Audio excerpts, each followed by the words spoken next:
sekusile kancane uOlisandaba noZakhelele Pasa babuye kusigwathe Orlando Pirates. Orlando Pirates ade yojima izolo. Njengoba beyojima nje izolo bebejimalela le match abazoyidlala neStade Abidjan ngomgqibelo. Kuzodlala igame ngo6. Le game izobe crucial ngempela for iOrlando Pirates. Bawodinga u3 points. Yabo. So kulabadlali labade bezojima, iOrlando Pirates adithatha izithombe zabo. Yasikhaxaza isithombe sakhe kuOlisandaba. Benesithombe Zakhelele Pasa. Basi nespecial ade sagcina ukumbona bafethu. Sagcina ukumbona hlahle umfana wagcina ukudlala le game pre-season. Wagcina ukudlala neAl Said.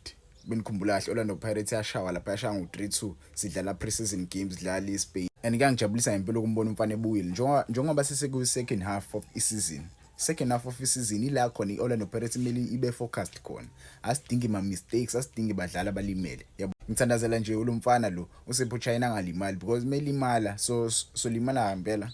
Makulimala uSipho China i-team izolimala yonke because you cannot tell me ukuthi uButhelezi mhlawumbe uButhelezi bafethu angavimba but last time uSipho China elimala last season menikhumbula kahle we lost ama games are crucial ngempela. We lost ama games are crucial asenza lawo ma games siphume kwi-title race yabo. So kuyangijabulisa ukubuya kwabadlali bazo-add lapha equality kulabadlali esinabo vele right now because uMabasa ubuyile khona noRadio Pan ubuyile noZakhelele Pasa sibuye yabo because nyamazi bafethu uZakhelele Pasa is one of those players abakwazi ukudlala yabo. It's a pity ukuthi injury last season yamphazamisa because indlela aqala ngayo last season indlela aqala ngakhona the first 5 games wascora all games yabo. Naku-ke seba ne-injury but kuyangijabulisa ukumbona umfana esebuyile yabo. Naye uOlisandaba mfethu ukubuya kwaOlisandaba kuzo-add lapha emuva kuba iOrlando Pirates esebuyile nje uxoko wathola ama-minutes edlala eMormo Gallants ubuyile manje uOlisandaba naye uzothola ama-minutes kancane mase ethola igame time mase yabuyela la ejole ukudlala khona umfana. Yafuna impela kubuya amathawa ameback yabo uxoki benoLisandaba. Ngingasho phela ukuthi lama defenders now right now ayaboza badlala kamnandi uSibisi benosesana yabo badlala kamnandi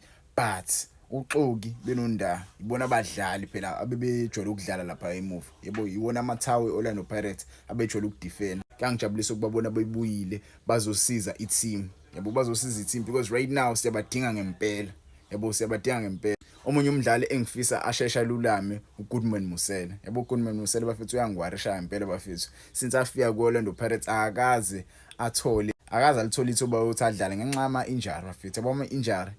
Ngiyafisa ukuthi ama-injury angabi khona ebholeni but angazi ngayenza kanjani lona yabo but kuyangijabulisa ukubabona abafana bebuyile engawuthi ngangalimala muntu manje kuze kushaya uMeyi ngangalimala muntu nje kuze kushaya uMeyi bafethu sayidinga ngempela le ndebe le iChampions League kanti futhi sayidinga neLeague yabo. But mina into engifuna kakhulu iChampions League ngiyayibona iBetway Premiership ngiyayibona iBetway ngidinga kakhulu mina iChampions League ngilapha angikho la kuBetway mhlambe seningayifunayo phela yabo because athi sagcina ukuyiwina but mase sithole iChampions League angathani ngizwe